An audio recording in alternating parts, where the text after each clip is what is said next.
कसला आवाज येतो? त्यातून आवाज येतो?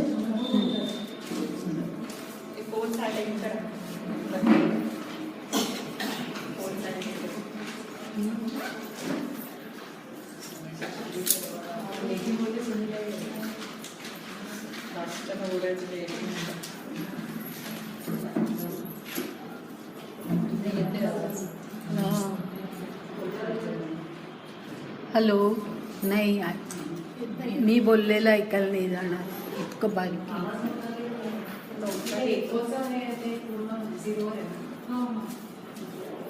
ते जरा एक हे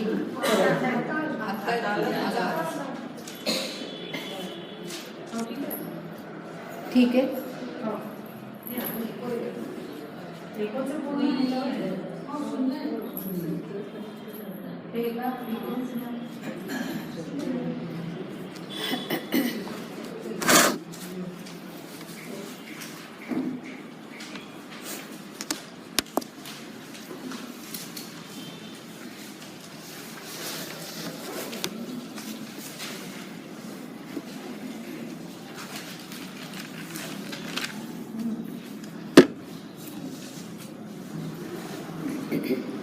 आपण 13वा अध्याय पाहतोय. 13व्या अध्यायामध्ये क्षेत्र एक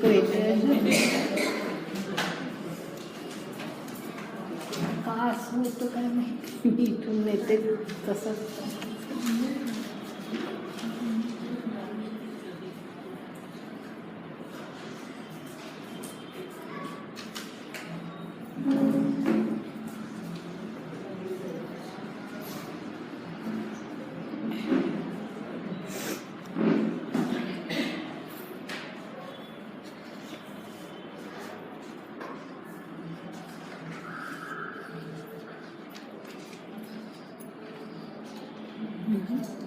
येतोच आहे.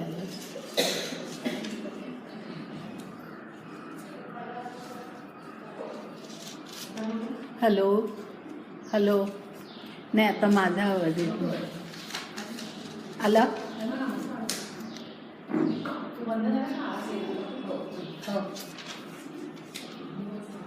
नाही, येतोय आवाज ना? नाही येतोय.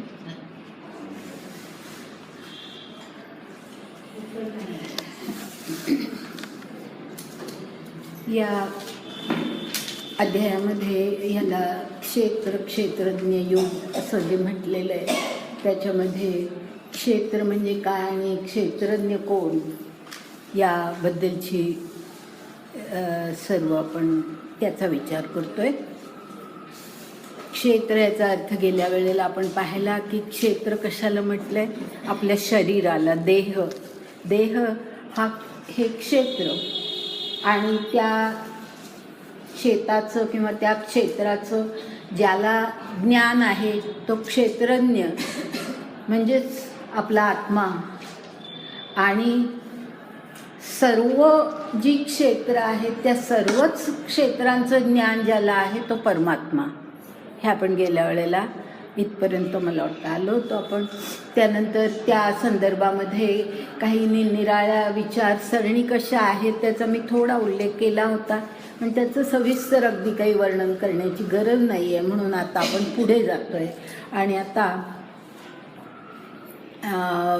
71वी जी ओवी आहे त्याच्यामध्ये असं म्हटलंय, आता यावरी जैसे क्षेत्र हे असे तुझं सांगो तैसे साध्यन तुगा. स आदि अंत साध्यंत असं तुला आता मी ते सांगतो. क्षेत्र जे आहे हे म्हणजे आपलं देह, आपलं शरीर. आपल्याला असं वाटतं की आपल्याला आपल्या शरीराची माहिती आहे. कदाचित एवढंच फारसं वाटत असतं की आतमध्ये शरीराच्या काय आहे हे आपल्याला माहिती नाही, जे डॉक्टरांना किंवा अशा त्या क्षेत्रातल्या व्यक्तींना कळतं, आपल्याला ते कळत नाही. परंतु तो भाग इथे नाही आहे, कारण या ठिकाणी क्षेत्र किंवा हा देह याचा हा वेगळ्या प्रकारे सगळा वर्णन त्याचं केलेलं आहे. आणि ते वेगळ्या प्रकारे आहे याचं मुख्य कारण म्हणजे पहा, गेला जो संबंध ह्याच्या आधीचा भक्तियोग आपण जो पाहिला, आता आपण ज्ञानयोगाकडे आलोत. आणि भक्तियोग जो पाहिला त्या भक्तियोगामध्ये शेवटी असंच जे काही हे केलेलं आहे भगवंतानी, की तू माझी भक्ती कशी कर, हे अर्जुनाला ज्ञानी भक्ती कशी असते त्याचं अतिशय सुंदर वर्णन करून ते सर्व त्याच्या पुढे मांडलं. आता ज्ञानी भक्ती, तशी भक्ती आपल्याला करायची आहे, तर ती भक्ती शेवटी कोण करतं? शेवटी आपलं हा देह, जो काही मनुष्य देह ह्या जगामध्ये अस्तित्वामध्ये आलेला आहे, या देहाकडूनच ती भक्ती होते. देहाकडून ह्याचा अर्थ आपण फारत असं म्हणतो, आपल्या मनाकडून होते, आपल्या अंतःकरणाकडून होते, इथपर्यंतच आपण म्हणतो. पण एकूण हे भक्ती करणारं क्षेत्र जे आहे ते आहे कसं, ते आपल्याला ह्या ठिकाणी त्याचं विवेचन केलेलं आहे. आणि ते सांगून मग, कारण ज्ञानी भक्ती इथपर्यंत आपण गेल्या अध्यायात शेवटी आलो, पण ज्ञान म्हणजे काय हे आपण पाहिलेलं नव्हतं. तर म्हणून आधी क्षेत्र म्हणजे काय हे सांगून मग पुढे ज्ञान कशाला म्हणायचं, ज्ञानाची लक्षणं काय, म्हणजे कोणा व्यक्तीला ज्ञान झालेलं आहे ती व्यक्ती कशी असते, म्हणजे तिची लक्षणं कशी असतात, हे पुढे त्याच्या पुढे सांगितलंय. त्याच्या आधी हा थोडासा जो भाग आहे, गेल्या वेळेला शेवटी मी उल्लेख केला होता, थोडा क्लिष्ट आहे, परंतु आपण समजावून घ्यायचा आहे तो, कारण आपल्या देहाबद्दलच्या काही एक वेगळ्या प्रकारच्या कल्पना ह्यामध्ये मांडलेल्या आहेत आणि त्या आपण पाहायच्या आहेत. आता हा जो देह आहे, आता त्याच्यामध्ये श्लोक मी घेत नाही आहे, मी ओव्यांकडे जाते, परंतु सुरुवातीलाच सांगते की ह्या ठिकाणी हा जो आपला देह आहे हा 36 तत्वांचा बनलेला आहे, अशी सगळी ही मांडणी आहे. 36 तत्व आपल्या देहाची आहे असं ह्या ठिकाणी सांगितलेलं आहे. आणि ही म्हणजे ह्याच्यामध्ये एक लक्षात घ्या तुम्ही, इतरही काही ठिकाणी हे आध्यात्मिक विचार ऐकायला जाता, म्हणून मुद्दाम सांगते की ह्या संदर्भामध्ये थोडी ज्ञानदेवांनी 36 तत्व मांडली आहेत, परंतु शंकराचार्य, नंतर रामानुजाचार्य अशा काहींनी 24 तत्व सांगितली आहेत देहाची किंवा क्षेत्राची. तर ह्यांनी ज्ञानेश्वरांनी ती 36 सांगितली आहेत. तर त्यामुळे असं तुमच्या मनामध्ये कुठेही गोंधळ व्हायला देऊ नका की अरे आपण तिथे 24 ऐकलं, इथे 36 सांगतायत, हा काय प्रकार आहे. तर त्या कोणत्या कोणत्या कोणत्या तत्वांचा या ठिकाणी उल्लेख केलेला आहे तो ह्या पहिल्याच 5 आणि 6 या श्लोकामध्ये तो सगळा उल्लेख आलेला आहे. आणि त्याच्यामध्ये 6व्या श्लोकात अगदी शेवटी जे म्हटलंय की एतत् क्षेत्रम समासेन सविकार असं जे म्हटलेलं आहे, म्हणजे मी तुला हे क्षेत्र समासेन सांगतो, म्हणजे थोडक्यात संक्षिप्तपणे मी तुला सांगतो असं म्हटलंय. संक्षिप्तपणे मी तुला सांगतो की हे क्षेत्र जे आहे हे काय आहे, ह्याचं स्वरूप काय आहे, ह्याच्यामधली तत्व काय, थोडक्यामध्ये मी तुला सांगतो असं म्हटलंय. समासेन याचा फक्त अर्थ सांगणं आवश्यक होतं म्हणून मी तो सांगितला. आता ही जी 36 तत्व आहेत ती कोणती आहेत, तर ती आपण ह्या ओव्यांमध्ये पाहूया. आधी आपण सगळे एक एक जो जो उल्लेख केला आहे त्याप्रमाणे बघत जाऊ आणि त्यानंतर ते 36 कशी होतात ते नंतर पाहू. आता पहिल्यांदा जे सांगितलंय, पहिली 72वी ओवी, तरी महाभूत पंचकू आणि अहंकारू एकू, बुद्धी अव्यक्त दशकू इंद्रियांचा.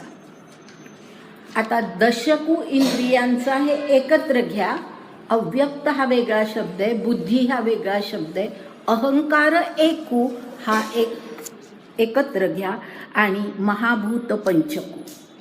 आता यामध्ये कशाचा उल्लेख केलेला आहे तर पंचमहाभूत. आपलं शरीर कशाने बनलेलं आहे, पंचमहाभूतांनी बनलेलं आहे. तर महाभूत पंचकू. त्यानंतर म्हटलंय आणि अहंकारू एकू, म्हणजे आपल्या शरीरामध्ये ह्या सगळ्याचं पुढे त्यांनी सुंदर वर्णन केलंय, ते आपण नंतर पाहणार आहोत. पण ह्या ठिकाणी फक्त उल्लेख आहे तो आधी बघूया. तर अहंकारू एकू म्हणजे 5 झाली महाभूत, 6वं काय तर अहंकार. एक अहंकार आपल्यामध्ये, प्रत्येक क्षेत्रामध्ये एक अहंकार, म्हणजे मी कोणीतरी अहंकार ह्याचा आपण नेहमी एक अहंकार म्हणजे जरा थोडा गर्विष्ठपणा असा अर्थ घेतो. तो तर अर्थ आहेच, प्रश्नच नाही. पण त्याच्याही पेक्षा जास्ती महत्त्वाचा त्यातला भाव आहे किंवा मूळ भाव त्यातला आहे तो म्हणजे अहम हा त्यातला भाग आहे की मी एक वेगळा आहे, ह्या इतर सर्वांपेक्षा मी वेगळा आहे. हे वेगळेपणा जो अहम सांगतो त्याचा तो उल्लेख आहे. तर अहम आणि मग त्याच्यातून निर्माण होणारा अहंकाराची वृत्ती. तर महाभूत पंचकू आणि अहंकारू एक म्हणजे 6 झाले. आता बुद्धी पुढचं म्हणजे 7वं झालं. अव्यक्त म्हणजे काय ते पुढे फार आपल्याला बघायचं आणि ते फार चांगल्या प्रकारे सांगितलंय ज्ञानदेवानी, ते तिथेच पाहूया. तर अव्यक्त इथे फक्त एवढंच सांगते, अव्यक्त म्हणजे मूळ प्रकृती, एवढा अर्थ जरी लक्षात घेतला तरी चालेल. बुद्धी मूळ प्रकृती म्हणजे अहंकार 6वा, बुद्धी 7, अव्यक्त 8. त्यानंतर आहे दशकू इंद्रियांचा म्हणजे 10 इंद्रिय, ज्ञानेंद्रिय 5 आणि कर्मेंद्रिय 5 अशी 10 इंद्रिय. म्हणजे आता किती झालं, 6, 7, 8 आणि 18 झाले. 18 झाले. त्यानंतर आणिकही एकू असं म्हटलंय, पुढची ओळी आणिकही एकू. आता तो जो एकू असंच नुसतं म्हणून त्यांनी सोडलंय, तिथे स्पष्ट केलेलं नाही आहे. पण त्या ठिकाणी तो एक काय आहे आणखी, तर मन हा आहे का नाही, माझी खूप जुनी आहे ही एडिशन, माझ्या ह्याच्यात नाही. हा मन आणि हा बरं, मग फारच चांगलं. पण पूर्वीच्या अगदी ज्या प्रती आहेत त्याच्यामध्ये नाहीये. आणि काही एकू म्हणजे मन. आता 19 झाले. नंतर विषयांचा दशकू, प्रत्येक 10 इंद्रियांचे 10 विषय, त्यामुळे 19 आणि 10 29 झाले. 29 तत्व झाले प्रत्येकाचं. म्हणजे कर्मेंद्रियांचे सुद्धा विषय आहेत. आता ते कसे ते पुढे आपण पाहणार आहोत. विषयांचा दशकू. नंतर सुख, दुःख, द्वेषू हे 3 वेगळे आहेत. हा म्हणजे आता 29, 30, 31, 32 पर्यंत आपण आलो. सुख, दुःख, द्वेष. त्यानंतर द्वेष. त्यानंतर संघात हा एक वेगळा भाग आहे. त्याचा अर्थ काय तो आपण पुढे पाहू. संघात याचा साधा शब्दशः अर्थ म्हणजे समुदाय. पण तो कशाचा समुदाय ते आपण नंतर पाहूया. संघात आता किती झाली, 33. इच्छा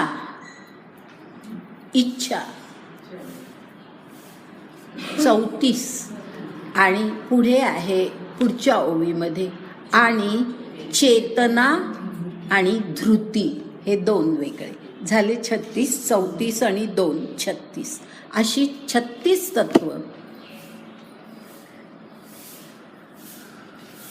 आणि पुढे असं म्हटलंय एवं क्षेत्र व्यक्ती सांगितली तुझ प्रती आघवीची. म्हणजे अर्जुना, मी तुला संपूर्णतः क्षेत्र म्हणजे काय, क्षेत्र हे कशाचं बनलेलं आहे, आपला देह कशाचा बनलेला आहे, त्याच्यामधली मूलतत्व काय आहेत, ती मी तुला सांगितली. आता अशी 36 तत्व आहेत. आता त्यात थोडं ह्या तत्वांचं थोडं स्पष्टीकरण आहे पुढच्या भागामध्ये. आता महाभूते कवणे कवण विषयो कैसी करणे हे वेगळाले एकैक सांगो. म्हणजे ही महाभूत कुठली, पंचमहाभूत. कवण विषयो कैसी करणे म्हणजे करण ह्याचा अर्थ इंद्रिय असा आहे. करण म्हणजे इंद्रिय. इंद्रिय कोणती, इंद्रियांचे विषय कोणते, हे तुला मी सगळं आता वेगवेगळ्या प्रकारे म्हणजे सगळं प्रत्येक गोष्ट वेगवेगळी मी तुला सांगतो. एक सांगू म्हणजे प्रत्येक गोष्ट मी तुला आता सांगतो. आता सांगताना पहिल्यांदा सुरुवात आहे. तरी पृथ्वी आप तेज वायू व्योम ये तुझ सांगितली बुझ महाभूते पाचे. म्हणजे ही 5 महाभूत पृथ्वी, आप, तेज, वायू, व्योम म्हणजे आकाश ही तुला बुझ ह्याचा अर्थ समज हे समज की मी तुला ही 5 महाभूत सांगितली. ह्या 5 महाभूतांचा मिळून हा देह बनलेला असतो. आता ह्याच्यामध्ये खरं म्हणजे अगदी सखोल जाणं शक्य आहे, पण मी त्यामध्ये फार वेळ घालवत नाही, कारण तो फार महत्त्वाचा ह्या ठिकाणी भाग नाही. ज्यांना खूप तात्विक अभ्यास करायचा आहे त्यांना मात्र त्या दृष्टीने विचार करावा लागतो. कारण महाभूत ज्याला आपण म्हणतो की आता ही जी पृथ्वी, आप, तेज, वायू, आकाश ही जी 4-5 सगळी जी पंचमहाभूत ज्याला आपण म्हणतो, ते आपल्याला असं वाटतं की हे आपल्याला दिसणारं आकाश, तो आपल्याला कळतो तो वायू, अशी आपली कल्पना आहे, ही पृथ्वी, असं आपल्याला वाटतं. परंतु त्याची जी मूल तत्व आहेत एवढंच फक्त लक्षात ठेवा, म्हणून मी तेवढंच सांगते फक्त की खरी जी मूलतत्व पंचमहाभूतातली ती फार वेगळी आहेत आणि ती अत्यंत सूक्ष्म आहेत आणि ती एकमेकांमध्ये मिसळून ही जे आपल्याला कळतात ही पंचमहाभूत निर्माण होतात. हे माहितीसाठी सांगते, अगदी हे लक्षात ठेवलंच पाहिजे असं नाही. पण पंचमहाभूत ज्याला आपण म्हणतो आणि आपल्याला कळतात ती सगळ्या मूल तत्वांची मिळून झालेली आणि आपल्याला कळू शकणारी अशी ती पंचमहाभूत आहे. तर हां, त्याच्या पुढे आता 77वी ओवी. आता पुढच्या पंचमहाभूतानंतर पुढच्या त्या ह्याचं वर्णन करताना ते सुरुवातच अशा प्रकारे केली आहे की त्याचं वर्णन फार छान केलं आहे. बघा, ऐका की आणि जागतीय दशे स्वप्न लपाले असे ना तरी अवसे चंद्र गुढू.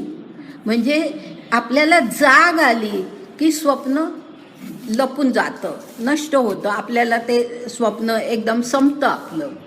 किंवा अवसे म्हणजे अमावस्येच्या दिवशी चंद्र आपल्याला असतो तिथे, परंतु आपल्याला तो दिसत नाही, आणि तसं स्वप्नाचं सुद्धा आहे की स्वप्न लपाले म्हटलंय.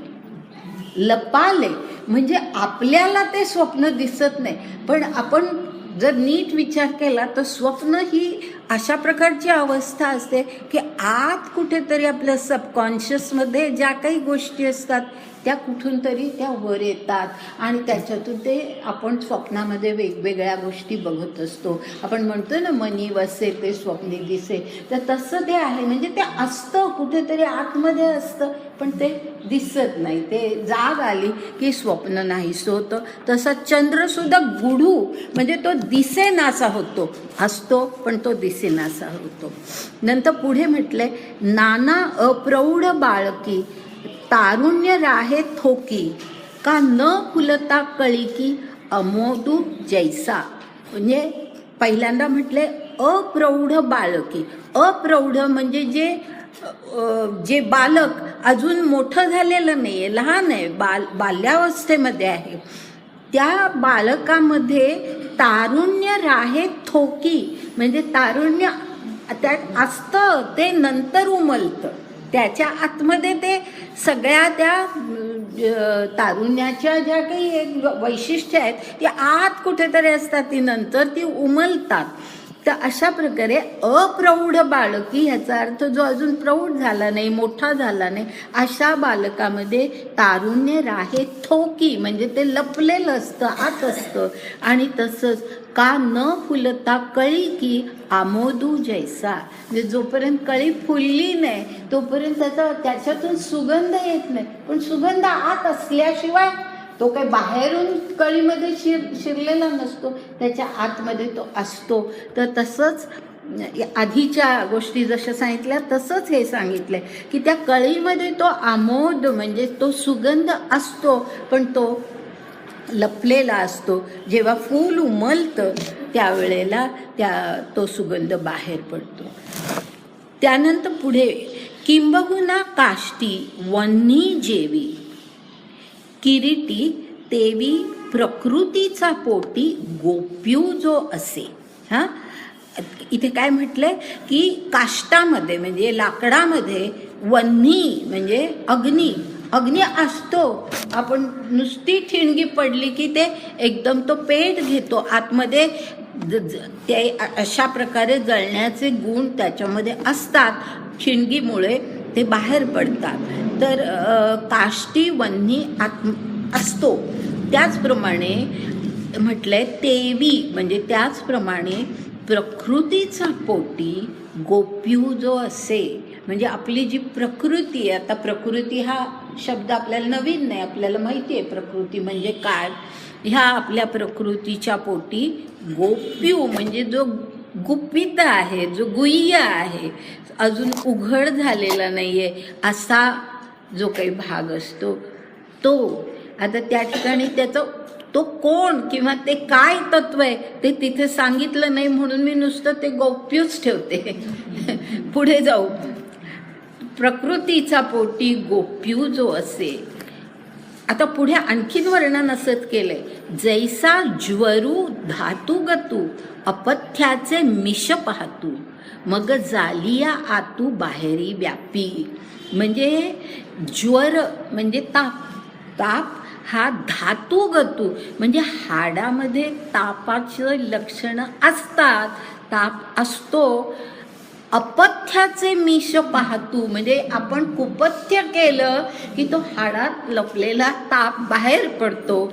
अपथ्याचे मिश पाहतू मग जालिया आतू बाहेरी व्यापी म्हणजे तो बाहेर व्यापून येत जातो, म्हणजे तो आत असतोच.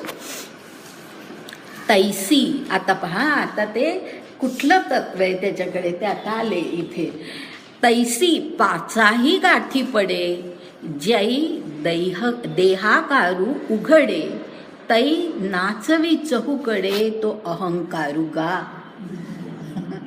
अहंकाराचं वर्णन करण्यासाठी हे आधी सगळं असं सांगितलं की पाचाही गाठी पडे म्हणजे ती जी पंचमहाभूत आहेत ती एकमेकांना मिळाली की आपल्या देहाकार निर्माण होतो. जोपर्यंत ती विलग आहे तोपर्यंत कुठलाही देहाकार निर्माण होत नाही.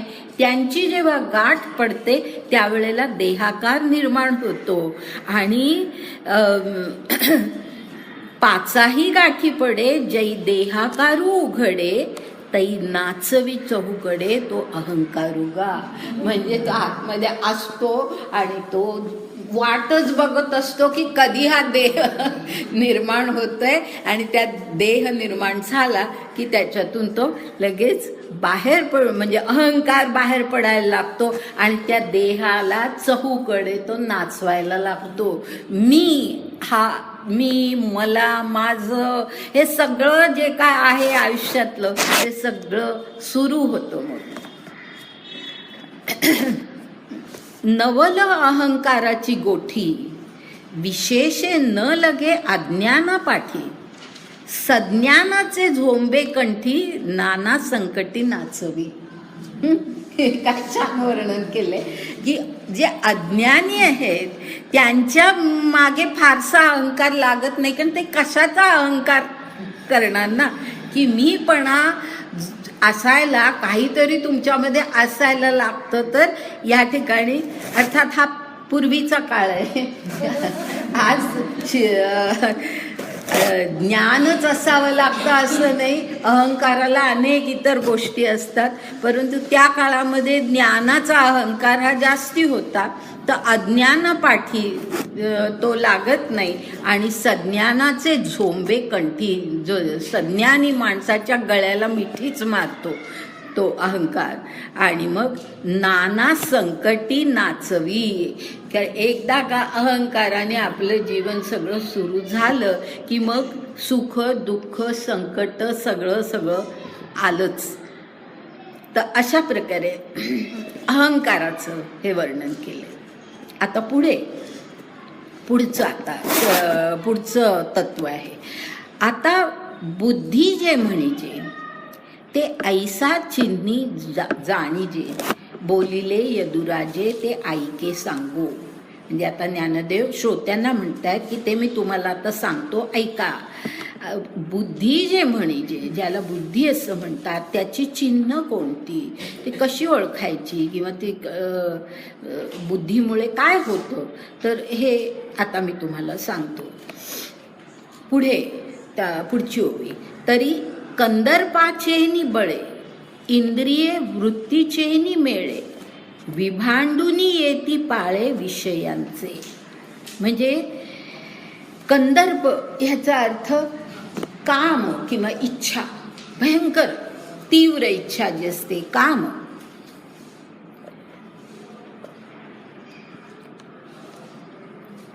कंदर्पाचे निबळे, इंद्रिये वृत्तीचे मेळे. म्हणजे इंद्रियांची वृत्ती ही तशीच असते की विषयांकडे धावण्याची, आणि आतमध्ये कंदर्प म्हणजे इच्छेचा बळ वाढलेलं असतं. असं दोन्हीचं ज्या वेळेला मेळ होतो, वृत्तीचे आणि मेळे म्हटलंय बघा, ह्या दोन्हीचा जेव्हा मेळ होतो, आपली वृत्ती, इंद्रियांची वृत्ती आणि आपल्यामध्ये असणारी तीव्र इच्छा, हे दोन्ही ज्या वेळेला एकत्र येतो त्यावेळेला काय होतं, तर ते दोन्ही एकत्र येऊन करतात काय, तर विभांडुनी येती पाळे विषयांचे. म्हणजे या ठिकाणी हे थोडे शब्द नीट कळले म्हणजे अर्थ व्यवस्थित होतो. विभांडुनी ह्याचा अर्थ जिंकून येणं, जिंकून येणं असाच खरा अर्थ आहे. विभांडुनी येती म्हणजे ते जिंकून येतात. काय जिंकून येतात, पाळे विषयांचे. म्हणजे निराळे जे इंद्रियांचे विषय आहेत, की आपल्याला हे हवंय, आपल्याला ते हवंय, हे जे कानाला हे हवं असतं, आपल्या जिभेला ह्या चवीचं खाणं हवं असतं, वगैरे वगैरे जे काय आहे, जे काही सगळे विषय आहेत, त्या विषयांचे पाळे ह्याचा अर्थ समुदाय. पाळे ह्याचा अर्थ खरं म्हणजे समुदाय, पण समुदाय ह्याचा अर्थ काय, की अनेक विषय, ह्याला हे पाहिजे, आपल्याला हे पाहिजे, अशा प्रकारे विषयांचा अनेक विषय, ढिगारा विषयांचा असं. पण पाळे या शब्दाचा अर्थ समुदाय असा होतो. तर हे इंद्रियांची वृत्ती आणि आपली इच्छा शक्ती हे दोन एकत्र येतात आणि बाहेर पडून काय करतात, तर ह्या विषयांचे समुदाय, अनेक प्रकारचे विषय घेऊन आतमध्ये येतात. म्हणजे आपल्या अंतर्गत, आपल्या क्षेत्रामध्ये, आपल्या देहामध्ये ते प्रवेश करतात. आणि मग पुढे काय होतं म्हणजे हे सगळं ज्ञानदेव थोडं असं नाट्यपूर्णतेने आपल्या डोळ्यापुढे आणतात. म्हणून अशा प्रकारे त्यांनी म्हटलंय की असं ते सगळं घेऊन ते येतात आणि मग तो सुखदुःखांचा नागोवा जेथ उमाणू लागे जीवा तेथ दोहीसही बरवा पाडू जे धरी. ह्याचा अर्थ असा सुखदुःखांचा नागोवा म्हणजे जे त्यांनी लुटून आणलंय, इच्छा आणि आपली इंद्रियांची वृत्ती यांनी बाहेर जाऊन जे काही विषयांची लूट आणली. आता जणू काही एक सैन्य आहे आणि ते बाहेर पडलंय आणि काय विषय निरनिराळे आपल्या मनाला सांगतायत, आपल्याला सांगतायत, आपल्या देहाला जाणीव करून देत आहेत की बघा हे चांगलंय, ते चांगलंय, ते चांगलंय, मग आपल्याला हे हवं असतं, ते हवं असतं. अशा अर्थाने या सगळ्याचा अर्थ घ्या की सुख तो जे ती जी सगळी लूट आणली आहे. नागोवा ह्याचा अर्थ लूट. लूट म्हणजे त्यांनी जे काही सगळं आणलंय त्या अशा प्रकारे बाह्य जगातून जे काही लूट आणलंय. जेथ उमाणो लागे जीवा म्हणजे आपला जो जीव आहे, आपलं आपण ज्याला जीव म्हणतो, जीवात्मा, आपला आत्मा, असं जीव ह्याचा अर्थ हळूहळू पुढे जास्त स्पष्ट होईल. इथे फक्त आपण जीव एवढाच शब्द घेऊया. तर आपला जो जीव आहे त्या जीवाला तो सगळा हिशेब देणं असतं ना की आम्ही हे आणले, आम्ही ते आणले. तर ते उमाणो लागे ह्याचा अर्थ हिशेब देणे की आम्ही ही लूट आणली. प्रत्येकजण सांगत असतं की आम्ही हे आणले, आम्ही ते आणले, म्हणजे हे चांगलं आहे, ते चांगलं आहे, असं त्या जीवाला सांगत असतं. म्हणजे आपल्या जीवाला ज्ञान कसं होतं या बाह्य जगाचं, तर अशा प्रकारे होतं. आपल्या इंद्रियांची वृत्ती आणि आपली इच्छाशक्ती बाह्य जगामध्ये जाते आणि ते दोन्ही मिळून अशा प्रकारे निरनिराळ्या विषयांचं आकर्षण आपल्या मनाला निर्माण केलं जातं. तर असं ही सगळी लूट आणली जाते. आणि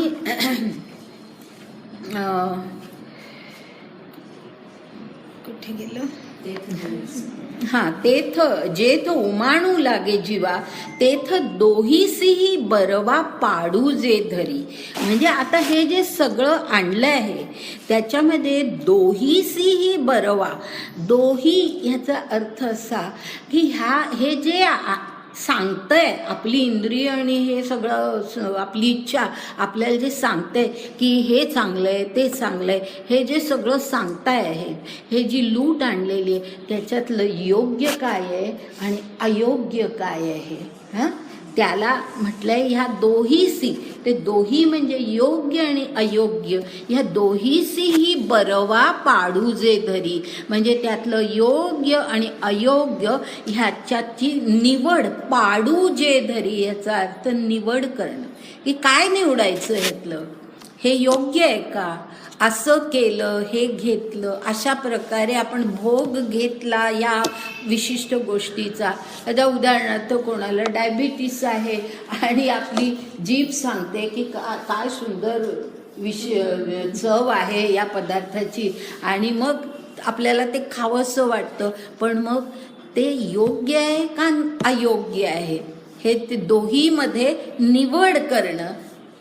ती निवड जी असते हे सुख, हे दुःख, हे पुण्य, हे दोष, का हे मैळ, हे चोख, ऐसे निवडी. लक्षात आलं. मैळ म्हणजे मलिन आहे, वाईट आहे, हे नको आपल्याला. अशी निवड जे कोण करतं, आपल्यातलं जे तत्व करतं त्या तत्वाबद्दलचं आहे हे सगळं. की हे योग्य अयोग्य, हे सुखदायक आहे का दुःखदायक आहे, हे पुण्यकार्य आहे का पापकार्य आहे, हे मलिन आहे का शुद्ध आहे, ऐसे निवडी अशा प्रकारे ती निवड केली जाते. जिथे अधमोत्तम सुझे जिये साने थोर बुझे जिया दिठी पारखीजे विशो जीवे. म्हणजे आपला जो जीव आहे तो या विषयांची पारख करतो. कशी? हे अधम आहे का उत्तम आहे? अधमोत्तम. हे अधम आहे का उत्तम आहे? हे सान म्हणजे कनिष्ठ प्रतीचं का थोर आहे? हे बुझे ह्याचा अर्थ समजणं असं आपल्याला ज्याच्यामुळे समजतं. जिया दिठी पारखीचे म्हणजे ज्या दृष्टीने आपण त्याची पारख करतो, योग्य अयोग्याची पारख करतो त्या विषयांची, म्हणजे जीव पारख करतो. आणखीन पुढे म्हटलंय, जे तेज तत्वाची आदी, जे सत्वगुणाची वृद्धी, जे आत्मया जीवाची संधी वसवित असे. म्हणजे हे जे तत्व आहे ज्याचा उल्लेख आता ते करणार आहे ते कसं आहे?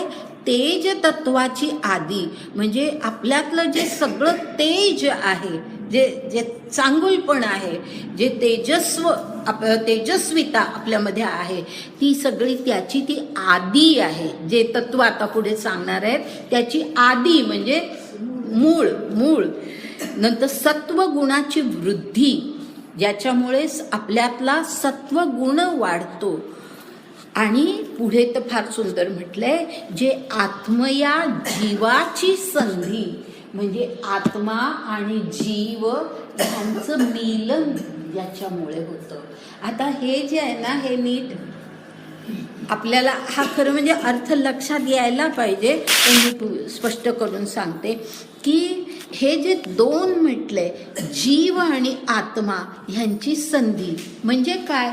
आपण एरवी जीवालाच आत्मा असं म्हणतो, परंतु जे आपण ह्याच्या आधी पाहिलेलं आहे ते विसरू नका. आणि या ठिकाणी आत्मा आणि जीव हा जो फरक केलेला आहे तो कशा अर्थाने केला आहे? कोणी सांगेल कशा अर्थाने केला आहे? आत्मा आणि जीव हा जो फरक केलेला आहे तो अशा अर्थाने केलेला आहे की ज्याला आपण अक्षर पुरुष आणि क्षर पुरुष म्हणतो. बरोबर आहे? क्षर पुरुष जो असतो तो अपरा प्रकृतीमध्ये गुंतलेला असतो आणि त्यामुळे या जगातल्या सगळ्या ज्या भोग्य गोष्टी आहेत त्या त्याला हव्या असतात त्याला. आणि जो आत्मा असतो तो शुद्ध स्वरूपामध्ये असतो. तर खरा जीव ज्याला म्हटलंय ना, हा नुसतं या ठिकाणी जीव म्हटलंय, परंतु ज्या वेळेला जीवात्मा असा उल्लेख केला जातो ना, त्यावेळेला ते जे शुद्ध स्वरूप म्हणजे ईश्वराचा जो अंश आपल्यामध्ये अवतरलेला आहे, आपल्यामध्ये जो आलेला आहे त्याला जीवात्मा असं म्हणतात. परंतु नंतर ह्या जगामध्ये वावरत असताना, हे सगळं लौकिक जीवन जगत असताना आपल्याला अशा प्रकारे क्षर आणि अक्षर म्हणजे ह्या अपरा प्रकृतीमध्ये गुंतलेला आपला जीव जो आहे तो त्याला सगळ्या प्रकारचे भोग पाहिजे असतात आणि त्यामुळे ती सगळी त्याची हीन कनिष्ठ अशी परिस्थिती असते. परंतु तो सुधारू शकतो आणि तो सुधारत कुठपर्यंत येऊ शकतो? शुद्ध स्वरूपापर्यंत येऊ शकतो, ज्याला इथे आत्मा असं म्हणतात. तर असा हा जो फरक आहे तो इथे जे म्हटलंय की आपल्याला जे योग्य आणि अयोग्य हे जर ह्याच्यातली पारख योग्य प्रकारे करता आली तर काय होतं?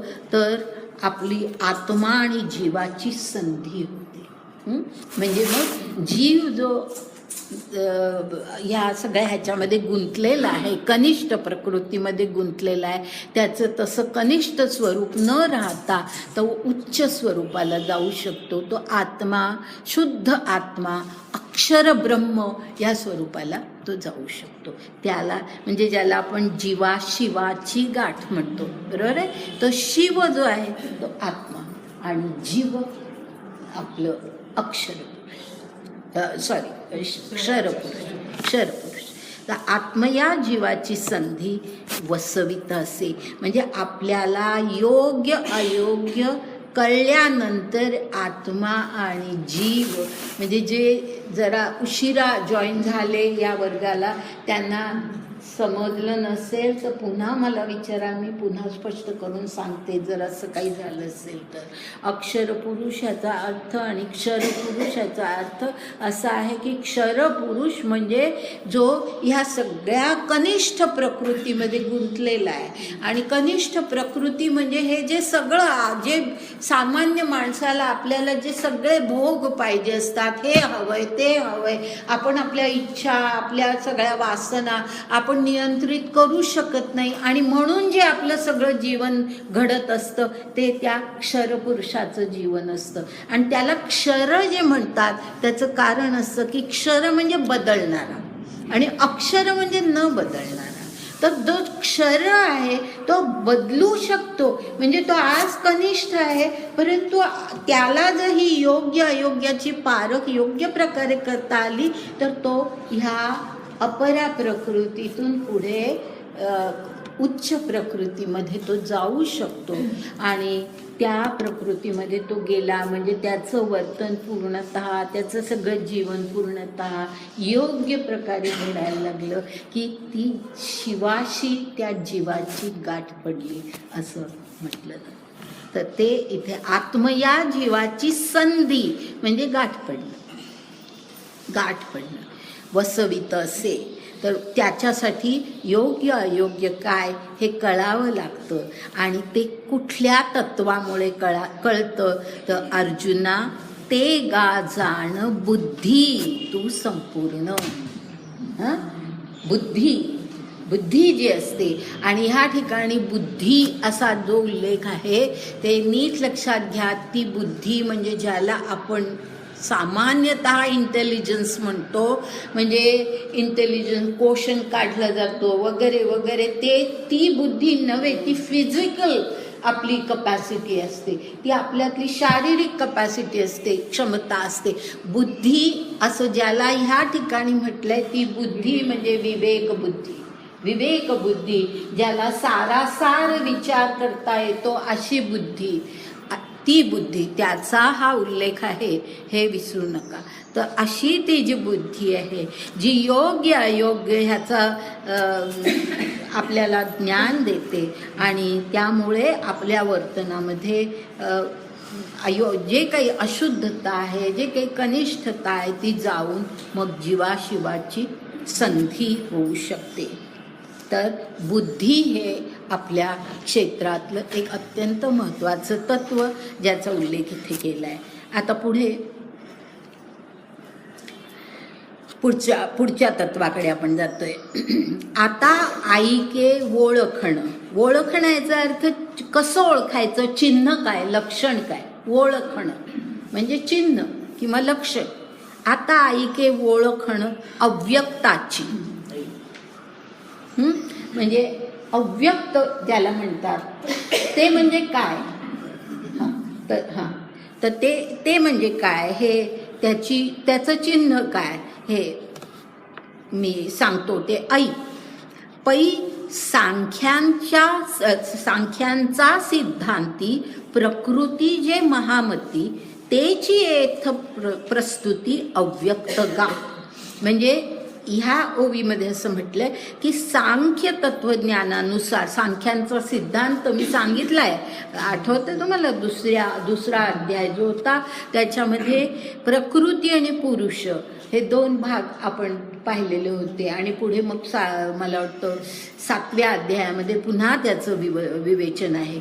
तर सांख्यांचा सिद्धांत जो आहे त्याच्यामध्ये आपलं एकूण जे जीवन आहे त्यामध्ये प्रकृती आणि पुरुष या दोन्हीमुळे ह्या सगळ्या गोष्टी, सगळ्या काही जीवनातल्या घडत असतात. तर ह्या सांख्यांच्या सिद्धांती प्रकृती जे महामती हे अर्जुनाला म्हटलंय.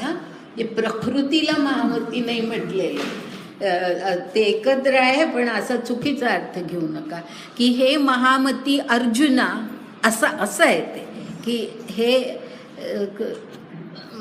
अत्यंत बुद्धिमान अशा अर्जुना सांख्यांच्या सिद्धांतामध्ये जी प्रकृती सांगितली आहे, पुरुष ह्याचा अर्थ ईश्वर, किंवा आत्मा, आणि प्रकृती म्हणजे आपलं नेचर, आपलं एकूण सर्व शारीरिक, मानसिक वगैरे, प्राणिक वगैरे प्रकृती.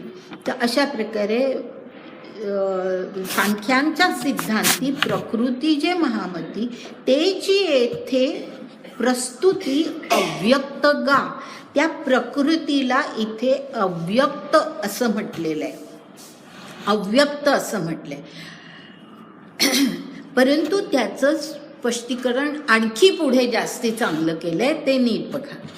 तेची येथे म्हणजे अव्यक्त म्हणजे प्रकृती, हे पहिल्यांदा त्यांनी सांगितलं. त्यानंतर पुढे त्यांनी असं म्हटलंय, आणि सांख्य योग मते प्रकृती परिसविली तू ते ऐसी दोही परी जेथे विवंचिली. म्हणजे अर्जुना, सांख्ययोग मी ज्या वेळेला तुला सांगितला त्यावेळेला मी तुला 2 प्रकारची प्रकृती सांगितली होती. परसिविली म्हणजे मी तुला ऐकवली होती, तू ऐकली आहेस. प्रकृती 2 प्रकारची. ऐशी दोही परी जेथे विवंचिली, मी दोन्ही प्रकार तुला प्रकृतीचे सांगितले होते. आणि पुढे असं म्हटलंय, तेथ दुजी जे जीव दशा तिये नाव विरेशा येथ अव्यक्त ऐसा पर्यावो हो हा. ह्याचा अर्थ असा की जी सांख्य तत्वज्ञानामध्ये 2 प्रकारची प्रकृती आहे, ती एक म्हणजे परा प्रकृती आणि अपरा प्रकृती.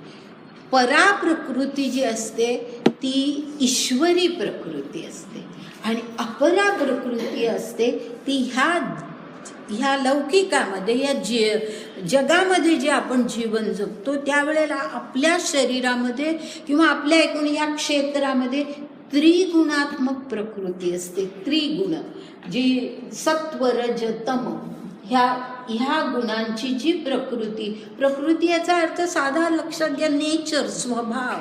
आपला स्वभाव, आपल्यामध्ये काही वेळेला सत्वगुण जास्त असतो, कोणामध्ये रजोगुण जास्त, कोणामध्ये तमोगुण जास्त, काय वेगवेगळ्या प्रकारे त्याचं सगळं एक कॉम्बिनेशन असतं. तर अशा प्रकारे ही जी प्रकृती आहे ती परा प्रकृती, जी श्रेष्ठ प्रकृती, जी ईश्वरी प्रकृती, आणि दुसरी म्हणजे अपरा प्रकृती, जी कनिष्ठ म्हणजे. आणि म्हणूनच अपरा प्रकृतीमध्ये गुंतलेला तो क्षर पुरुष, आणि परा प्रकृतीमध्ये गुंतलेला तो अक्षर ब्रह्म. हे लक्षात घ्या, या गोष्टी आता विसरायच्या नाही. तर अपरा प्रकृती परा प्रकृतीमध्ये गुंतलेला तो अक्षर ब्रह्म असतो. तर म्हणजे शुद्ध स्वरूप, ईश्वराचं जे शुद्ध स्वरूप जे आपल्यामध्ये आलेलं असतं ते अक्षर पुरुष असतो. तर अशा प्रकारे या ठिकाणी असं म्हटलंय की तेथ दुजी जे जीवदशा तिये नाम विरेशा येथ अव्यक्त ऐसा पर्यावो हा. म्हणजे पर्यावो ह्याचा अर्थ की त्या पराप्रकृतीलाच इथे दुसरं नाव, पर्यावो म्हणजे पर्याय, तर दुसरं मी नाव दिलेलं आहे, आणि ते म्हणजे हे काय जीवदशा किंवा पराप्रकृती. काय घोटाळा झाला का? अव्यक्त असं मी इथे म्हटलेलं आहे, असं भगवंत म्हणतात की त्या जीवदशेला, कारण ह्याला जीवदशा का म्हटलंय तेही आधी मनामध्ये स्पष्ट असलं पाहिजे, कारण नाही तर आपण असं नुसतंच पुढे जाण्यामध्ये काही अर्थ नाही. ह्याला जीवदशा असं म्हटलंय, ह्याचं कारण ईश्वराची जी प्रकृती, पराप्रकृती, तीच खाली येते आपल्यामध्ये, तीच अवरोहित होते, आणि ती अवरोहित होऊन आपला जीव, आपल्यामध्ये असणारा जो खरा जीवात्मा आहे तो निर्माण झालेला असतो त्या पराप्रकृतीतून. त्या पराप्रकृतीतून आपला जीवात्मा निर्माण झालेला असतो, आणि त्यामुळे त्या पराप्रकृतीला हे जीवदशा असं जे म्हटलंय की ती जीवदशा आहे. जीवात्मा तिच्यातून निर्माण झालाय, पराप्रकृतीतून निर्माण झालाय जीवात्मा, म्हणून तिला जीवदशा असं म्हटलं. तर हा जीवदशा हा जो शब्द आहे म्हणजे जीव रूपाने ती आपल्यामध्ये जी आली ती प्रकृती, जी ईश्वराची प्रकृती, जी शुद्ध स्वरूप, म्हणजे ईश्वर जसा असेल ते जे ईश्वराचं स्वरूप आहे, ईश्वरामध्ये जे काही सगळे गुण आहेत ते सगळेच्या सगळे गुण त्या पराप्रकृतीमध्ये असतात आणि ती पराप्रकृती जीवरूपाने आपल्यामध्ये अवतरित होते, अवरोहित होते. तुम्हाला आरोहण हा शब्द माहिती आहे आणि अवरोहण त्याच्या उलट, वरून जे खाली येतं ते अवरोहण आणि खालून जे वर जातं ते आरोहण. तर अशी जी जीवदशा आहे ती जी जीवदशा ती म्हणजे त्याला या ठिकाणी अव्यक्त असं म्हटलंय. पर्यावोहा म्हणजे हे दुसरं नाव, त्या पराप्रकृतीचंच दुसरं नाव म्हणजे अव्यक्त. कारण ती अव्यक्त आहे ना, व्यक्त कुठे आहे आपल्याला कुठे कळते, आपल्याला कळत नाही, आपल्याला दिसत नाही, ती आपल्या इंद्रियांना त्याचं कुठल्याही प्रकारे ज्ञान होऊ शकत नाही. तर म्हणून ते अव्यक्त आहे. जसा ईश्वर अव्यक्त आहे तशी त्याची प्रकृती पण अव्यक्त आहे. तर असं त्या पराप्रकृतीला, त्या मूळ आपल्या प्रकृतीला, आणि म्हणून मगाशी तुम्हाला आठवत असेल मी अव्यक्त हा शब्द जिथे आला 72व्या ओवीमध्ये, त्या ओवीमध्ये मी अव्यक्त ह्याचा अर्थ मूल प्रकृती असा सांगितला, आठवतंय ना? तो मूल प्रकृती का म्हटलं मी त्याला हे आता तुम्हाला स्पष्ट झालं असेल की मूल प्रकृती म्हणजेच पराप्रकृती जी ईश्वराची आपल्यामध्ये मूलतः आलेली आहे. पण ह्या जगामध्ये आपण ज्या वेळेला वावरतो त्यावेळेला आपण त्रिगुणात्मक प्रकृतीमध्ये वावरतो, म्हणजे आपलं जीवन कनिष्ठ स्वरूपाचं होतं.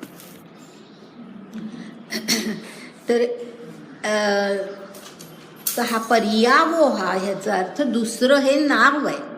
पर्याय म्हणजे ह्याच्या ऐवजी ते असं मी म्हटलंय की त्याला पराप्रकृती न म्हणता मी या ठिकाणी अव्यक्त असं म्हटलेलं आहे. आता पुढे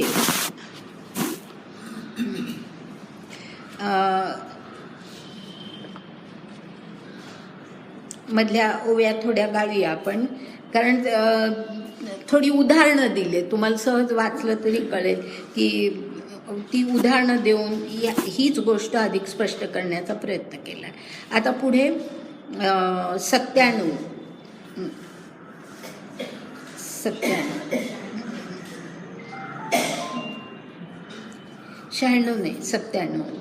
अर्जुना तया नावे अव्यक्त हे जाणावे, हे पहिला भाग आहे. आता त्या पराप्रकृतीचं सगळं वर्णन तिथे मध्यंतरी केलेलं आहे, म्हणून त्याला अव्यक्त असं म्हणतात हे तू लक्षात घे अर्जुना, असं इथे म्हटलंय.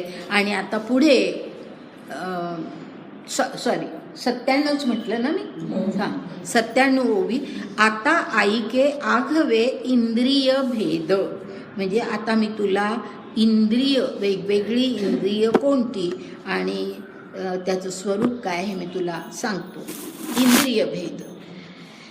तरी श्रवण आता अगदी सोपं आहे, त्यामुळे फार काही त्याच्यामध्ये स्पष्टीकरण नाही, जिथे वाटेल तेवढं स्पष्टीकरण करेल. तरी श्रवण, नयन, त्वचा, घ्राण, रसन,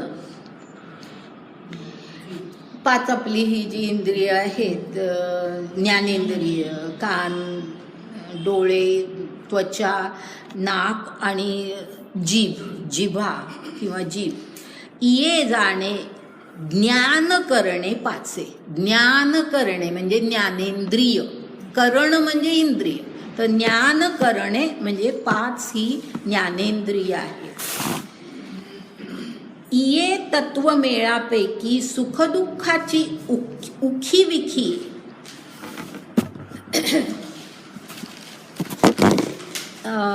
बुद्धी करीते मुखी 5 इही, म्हणजे ही जी 5 इंद्रिय आहेत, ज्ञानेंद्रिय, ती आपल्याला ज्ञान देतात आणि त्याच्यातून सुखदुःखाची उखी-विखी, ह्याचा अर्थ ज्याला म्हणतो वाटाघाट, म्हणजे काही वेळेला सुख प्राप्त होतं, काही वेळेला दुःख प्राप्त होतं, तर सुख दुःखाची उखविखी होत असते.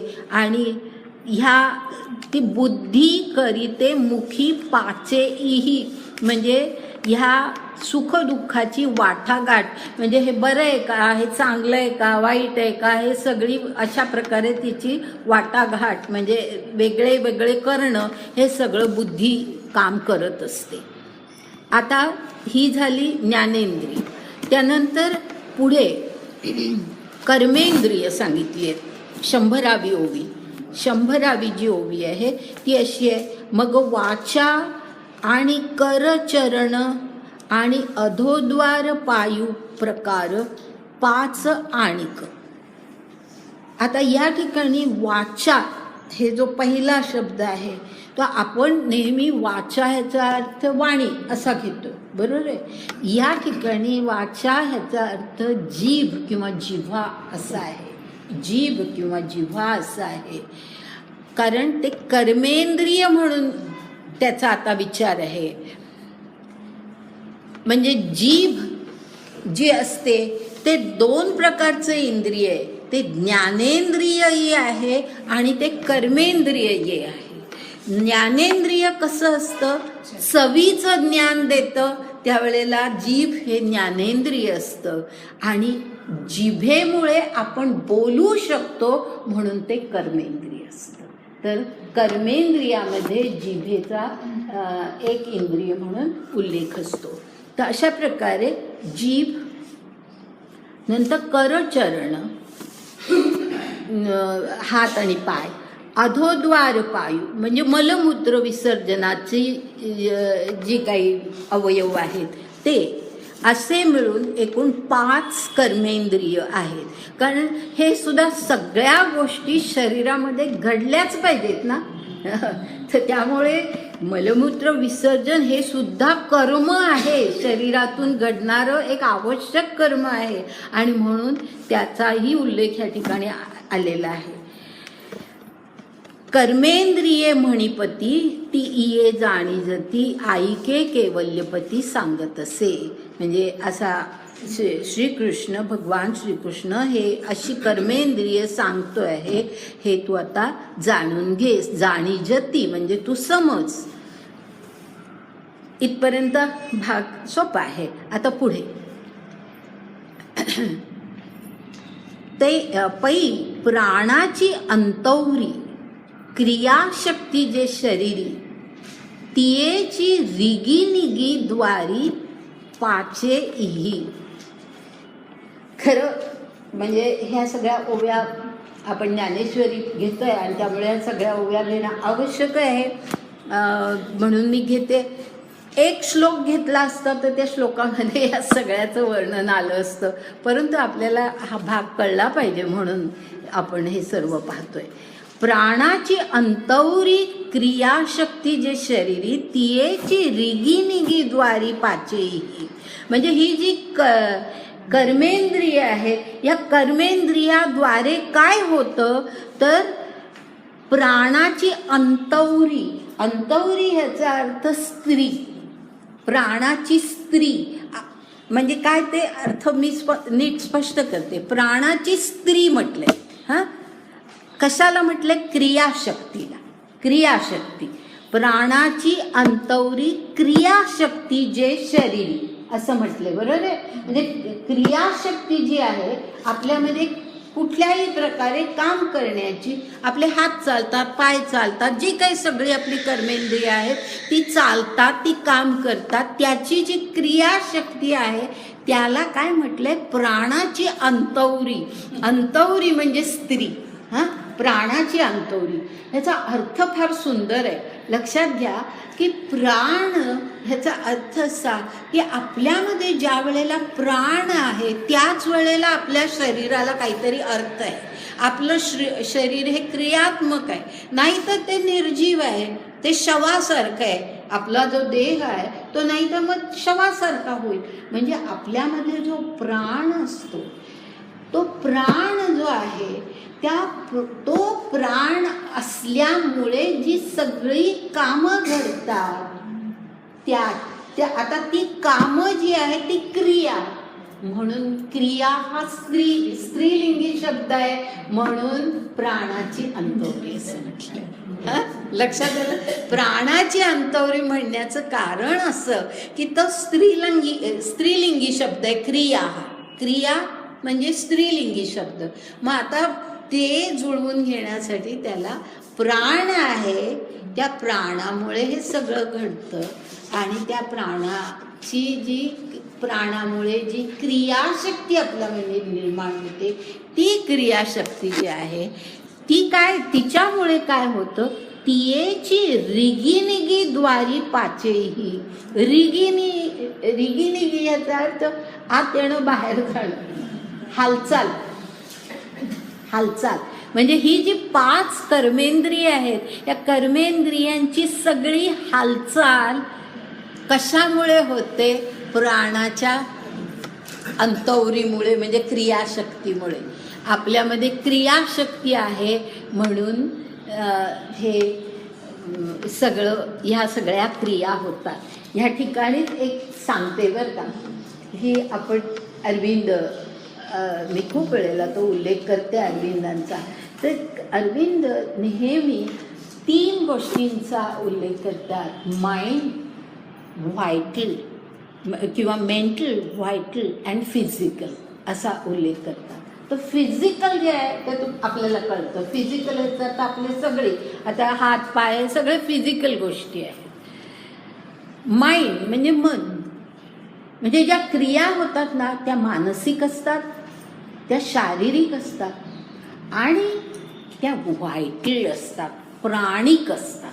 हां, तर मी मुद्दाम हे सांगते, तुमच्यापैकी काही जण ह्याला पुढे येणार आहात त्या शिबिराला, म्हणून मी सांगते की व्हायटल जे म्हटलं जातं ते व्हायटलचे 2 प्रकारे असते. व्हायटल हे आवश्यकही असतं, परंतु ते मर्यादेच्या पलीकडे जेव्हा जातं त्यावेळेला ते अनावश्यक असतं.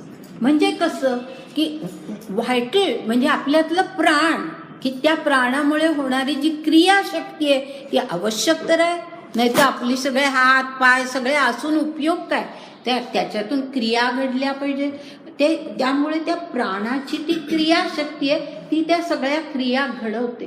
परंतु ज्या वेळेला हेच कर्मेंद्रिय आणि हीच ज्ञानेंद्रिय ज्या वेळेला काहीतरी मर्यादेपलीकडे काहीतरी, म्हणजे ज्याला आपण म्हणतो पॅशन म्हणतो, किंवा ते काहीतरी उर्मी येतात आपल्याला, रागाची उर्मी, बरोबर आहे? अनेक प्रकारच्या उर्मी असतात, लक्षात घ्या. राग, क्रोधाची उर्मी असते, काही वेळेला भोगाची उर्मी असते, हवं म्हणजे हवं, असं ह्या निरनिराळ्या प्रकारच्या ज्या उर्मी असतात आपल्यातल्या, त्या उर्मी ही सुद्धा क्रियाशक्तीच आहे. हां, प्राण आहे म्हणून ह्या उर्मी आहेत सगळ्या. प्राणच नसता तर ह्या उर्मी पण आल्या नसत्या. तर हे जे व्हायटल ज्याला म्हटलेलं आहे अरविंदांनी, त्या व्हायटलचा अर्थ असा आहे, मी मुद्दाम आत्ताच तुम्हाला हे सांगते, तिथेही मी सांगणार आहे, परंतु हे तुम्हाला आधी समजावं म्हणून मी सांगते. खूप वेळेला व्हायटल म्हणजे काय असा प्रश्न खूप वेळेला निर्माण होतो त्यांच्या ह्याचं वाचन करताना, की मेंटल कळतं, फिजिकल कळतं, व्हायटल काय? आणि व्हायटल याचा अर्थ आपल्यातले जे निरनिराळे इन्स्टिंक्ट्स आहेत, इम्पल्सेस आहेत, पॅशन्स आहेत, डिझायर्स आहेत, हे पाहिजे म्हणजे पाहिजे असं ज्या वेळेला आपण करतो त्या ज्या सगळ्या उर्मी असतात त्यांना म्हणतात व्हायटल. म्हणजे व्हायटल आवश्यकही असतं, पण ते मर्यादेपलीकडे गेलं की ते अनावश्यक असतं, त्याला कंट्रोल करणं आवश्यक असतं.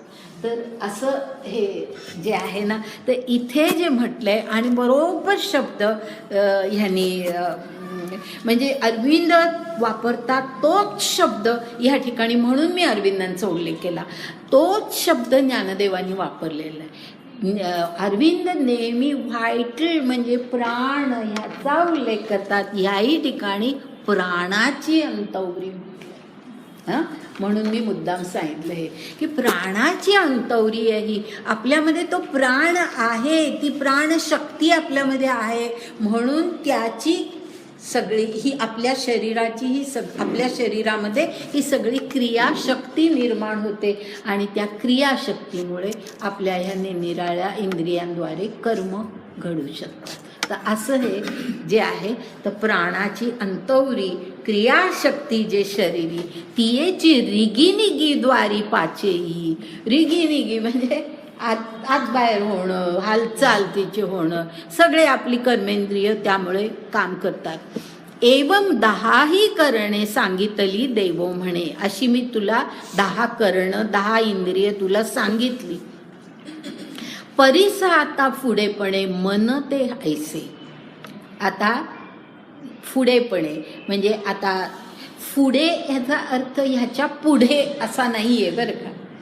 पुढे ह्याचा अर्थ खरं निश्चितपणे अगदी लक्ष देऊन तू हे ऐक, असा निश्चितपणे ऐक म्हणजे तुला ते पूर्ण कळू दे मी जे सांगतोय ते, असा त्या ठिकाणी अर्थ आहे.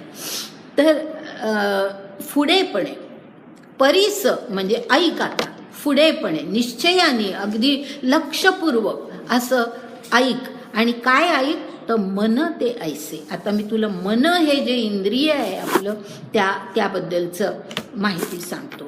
आणि पुढे ते कसं म्हटलंय, जे इंद्रिय आणि बुद्धी माझारलीये संधी रजोगुणाचा खांदी तरळत असे. म्हणजे मन कुठे असतं हा हे सांगितले बरोबर आहे. मी ऊर्ध्व रेषा सांगितली होती, आठवतं सगळ्यांना? जे नवीन आले त्यांना पुन्हा एकदा सांगते की अशी एक ऊर्ध्व रेषा कल्पना करा. प्रत्यक्षात तसं शरीरात असतं असं नव्हे, पण तुम्ही डोळ्यापुढे ती ऊर्ध्व रेषा उभी रेषा आणा आणि त्याच्यामध्ये सर्वात खाली म्हणजे सर्व बाह्य गोष्टींशी ज्यांचा संबंध येतो ती आपली इंद्रिय असतात. बरोबर आहे? इंद्रियाच्या वर जे असतं ते मन असतं. मनाच्या वरती जे असतं ती बुद्धी असते आणि बुद्धीच्या वरती जो असतो तो आत्मा असतो किंवा अहम आत्मा हे जे आहे हे त्याच्या वरती असतं. आणि तो जो आत्मा आहे तो परमात्म्याशी संबंधित असतो.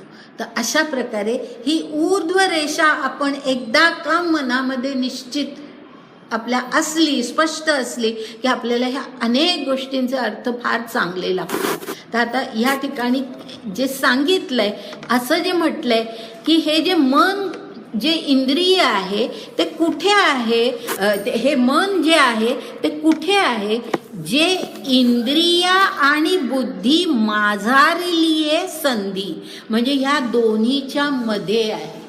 ह्या दोन्हीच्या मध्ये आहे. बरोबर आहे ना? की आधी पहिल्यांदा खाली इंद्रिय, त्याच्यानंतर मन आणि त्याच्यानंतर बुद्धी. म्हणजे बुद्धी आणि इंद्रिय ह्याच्यामध्ये हे मन आहे. माझारलीये म्हणजे त्याच्यामध्ये, त्या दोन्हीच्या मध्ये आणि त्या दोन्हीला जोडणार असं ते मन असतं. बुद्धीलाही जोडतं, इंद्रियांनाही जोडतं.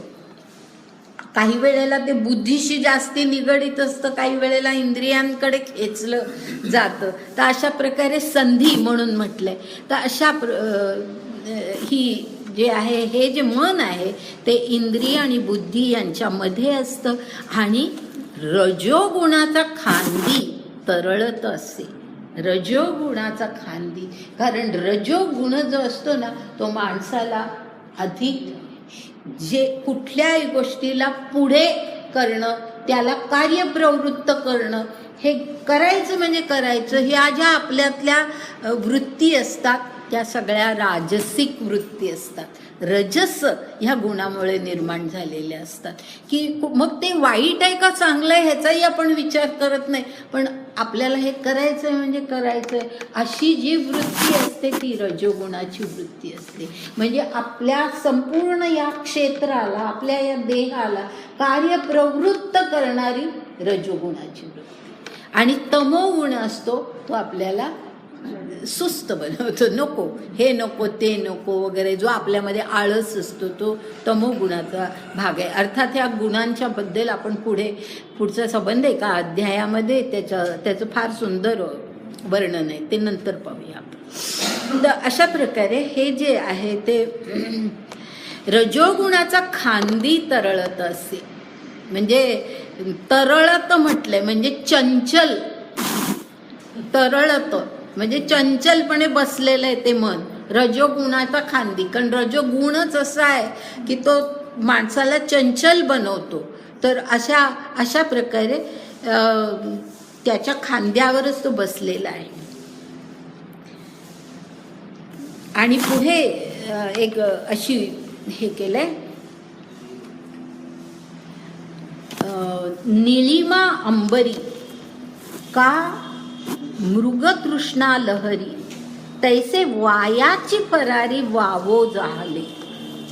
म्हणजे हे मन, ज्ञानदेव असं म्हणतात, ज्ञानदेवांनी केलेलं वर्णन आहे हे, गीतेच्या श्लोकामध्ये असं वर्णन नाही आहे, त्यांनी केलेलं वर्णन आहे.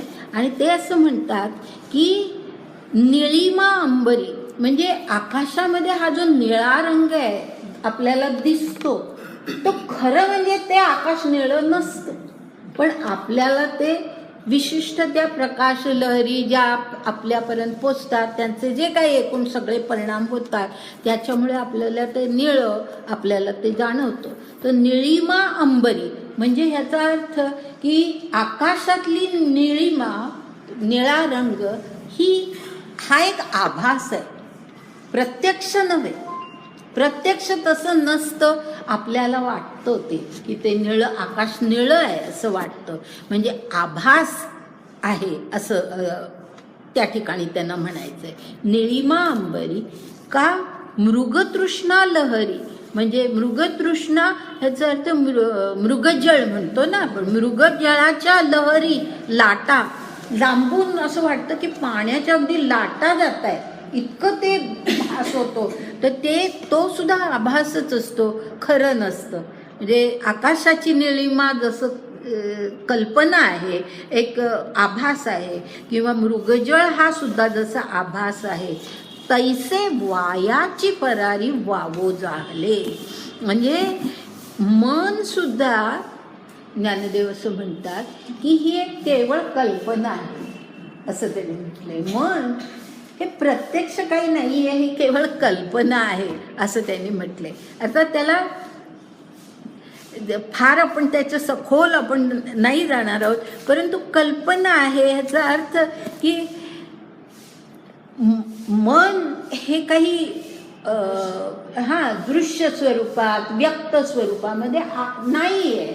आणि तो काळ असा होता की ज्या वेळेला मन असतं, हे जे नंतर सायकोलॉजिस्टनी जे सगळं शोधून काढलं मनाबद्दल, ते तशा प्रकारचं हे आलेलं नव्हतं. अर्थात असं नव्हे की मनाबद्दल काही विचार केलेला नव्हता. मनाबद्दल अत्यंत सुंदर विचार पातंजलीनी केलेला आहे. पातंजलीनी, आणि हा ज्ञानदेवांच्या कितीतरी आधीचा काळ आहे हे लक्षात आपण घ्यायचंय की पातंजलीनी मनावरती जे काही सगळं, म्हणजे त्यांचा पातंजल योग जो आहे, अष्टांग योग जो आहे, तो सगळा मनाचा, आपण मनावरती नियंत्रण कसं आणायचं ह्याच्यावरच सगळा तो योग अवलंबून आहे. आणि म्हणून तो करण्यासाठी त्यांनी मनाचं जे काही सगळं विश्लेषण केलं आहे, जे ॲनालिसिस केलेलं आहे, ते आज जे सायकॉलॉजिस्ट शास्त्रीय पद्धतींचा अवलंब करून जे निष्कर्ष काढतात त्याच्याही पेक्षा अधिक उच्च प्रतीचं असं त्यांचं पातंजलीचं सगळं मनाचं विवरण आहे. तर असं ही परिस्थिती आपली, म्हणून नेहमी आपण हे लक्षात घ्यायचं की आपली फार पूर्वीचे पूर्वीच्या काळामध्ये ह्या अशा कुठल्याही शास्त्रीय पद्धती नव्हत्या, कुठलीही उपकरणं नव्हती. असं सगळं असताना इतकं सुंदर विश्लेषण एखाद्या गोष्टीचं ते करू शकत होते. याचं कारण म्हणजे जे काही आंतरिक त्यांची जी सगळी प्रेरणा होती, जे अंतरतम जाणं जे म्हटलं जातं की आपण केवळ बाह्य गोष्टींचा विचार करतो, पण आपल्या ह्या पूर्वीच्या वैज्ञानिकांनी सगळ्यांनी खूप अंतरतम जाऊन त्यांच्या अंतःस्फूर्तीमधून जे काही त्यांना सुचत गेलं त्याच्या आधारे त्यांनी केवढे तरी प्रचंड शोध लावले.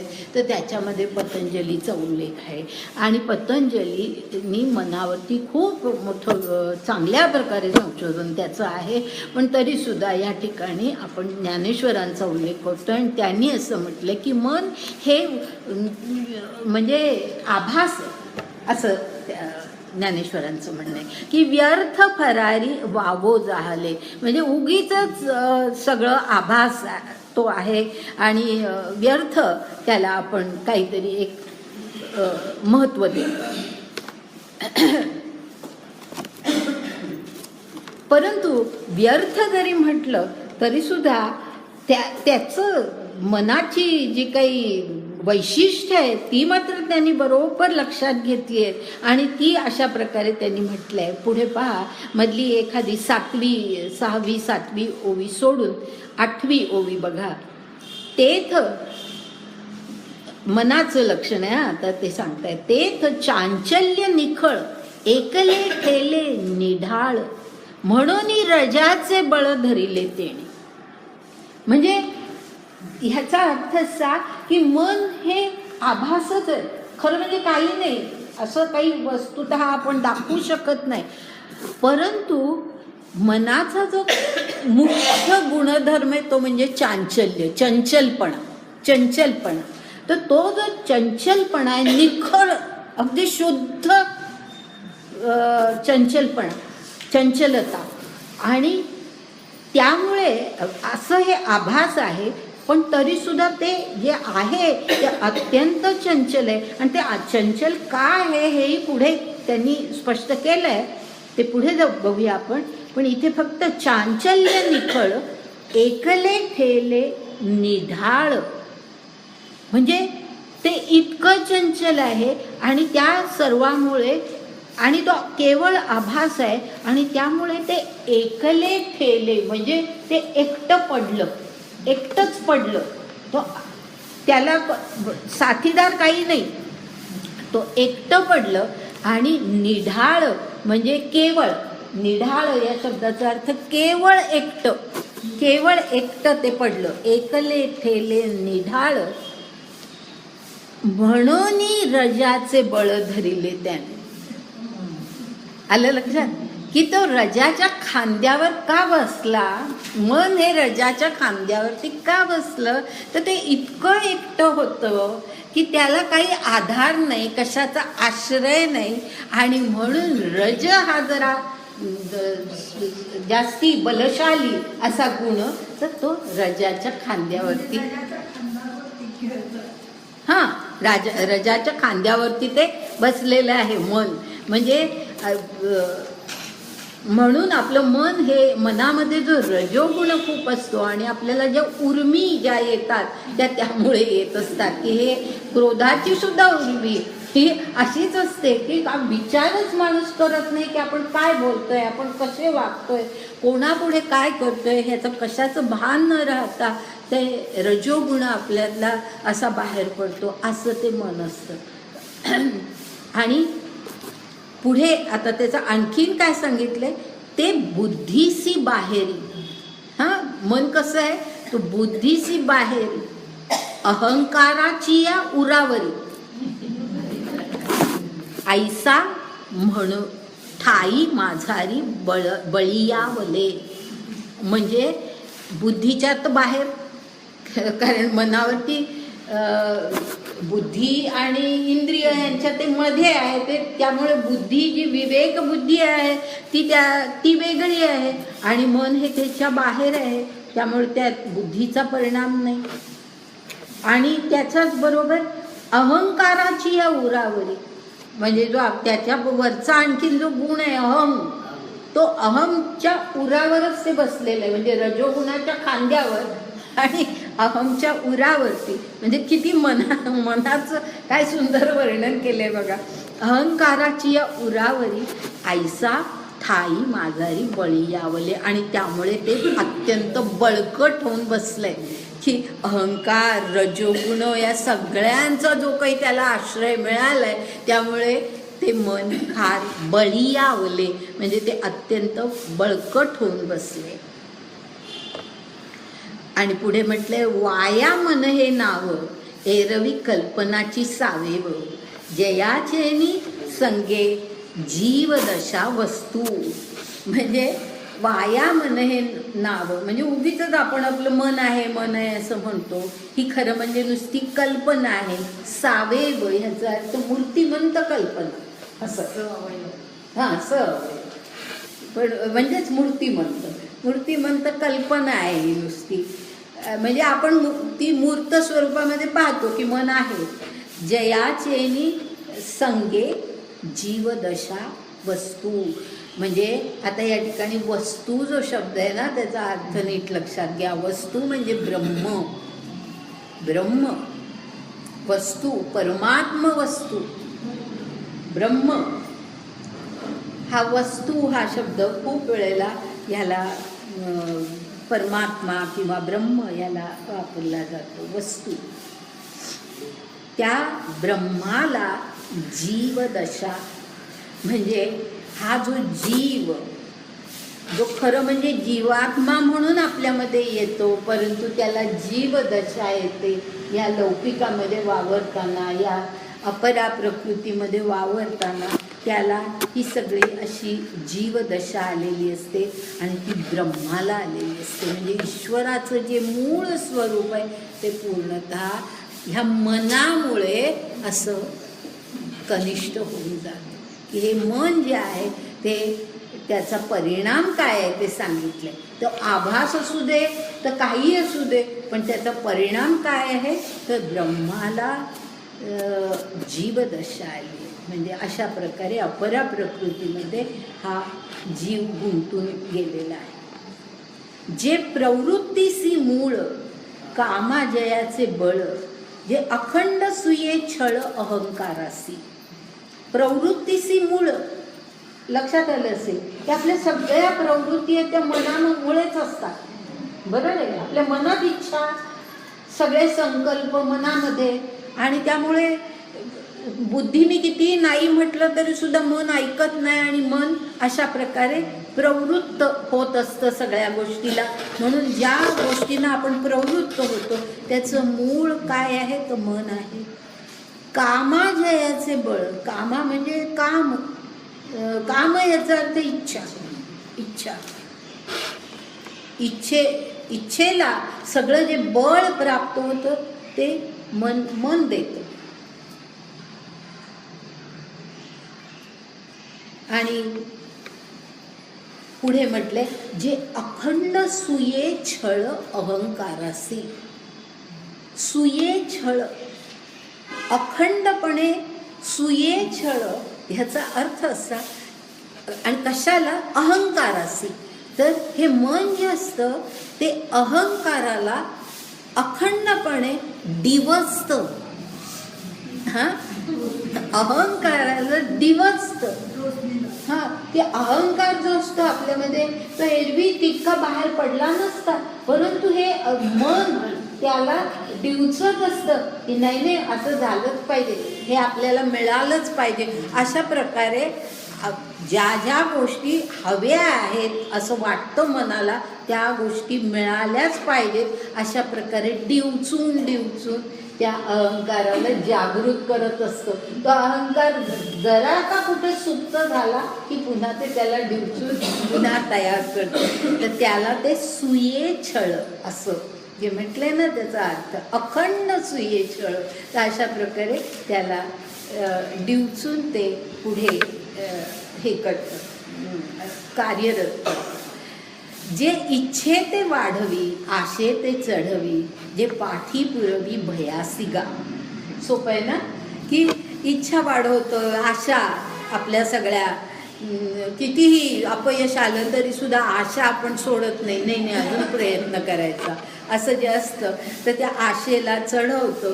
पाठी पुरवी भयासी गा, म्हणजे भय जे असतं तो सुद्धा एक वेगळा भाग आहे. म्हणजे आशा इच्छा हे आपल्याला पुढे नेतं, भय आपल्याला मागे आणतं. ते मागे आणणारा घटक सुद्धा मनच आहे ना. मागे खेचतं की आपण कुठेतरी मोठं अगदी धीराने एखादं कार्य करायला जावं आणि मन मागे खेचतं आपल्याला, नको नको, भय सगळं. ते भय सुद्धा मनात, आशा सुद्धा मनात, इच्छा सुद्धा मनात. तर अशा प्रकारे ह्या मनाचं हे सांगितले. आणि आणखी जे हे आहे तेवढं घेऊन मी थांबवते, शिकाले. द्वैत जेथे उठी, अविद्या जेथे लाठी, ते जे इंद्रिया ते लोटी विषयां माझी. हां, आता इतकं सगळं आपण विवेचन केल्यानंतर हे सगळं आता लक्षात आलंच आहे तुमच्या. द्वैत जेथे उठी, द्वैत, द्वैत जी भावना आहे आपल्यातली की मी वेगळा आहे, इतरांपेक्षा मी वेगळा आहे आणि मला हे मिळालं पाहिजे, म्हणजे आपल्यातला अहंभाव हा त्या द्वैताचं दुसरा स्वरूप आहे. अहम आहे आणि म्हणून मग इतरांपेक्षा आपण स्वतःला वेगळे समजतो आणि त्यामुळे आपण इतरांच्या दुःखांचा विचार करत नाही, आपल्या सुखांचाच आपण विचार करतो. हे जे सगळं जे आहे ते द्वैत जेथे उठी, हे सगळं मनामध्ये निर्माण होत असतं. अविद्या जेथे लाठी, लाठी याचा अर्थ बलवान होणं, अविद्या अज्ञान सगळं, की जगामध्ये वावरताना इतक्या गोष्टी आपण अज्ञानामुळे करत असतो, पण त्या अज्ञानाला, त्या अविद्येला बळ देतं मन, की नाही हेच बरोबर आहे. मन सगळ्यावरती पांघरून घालतं की हेच बरोबर आहे, असंच वागलं पाहिजे. अविद्येला बलवान करतं.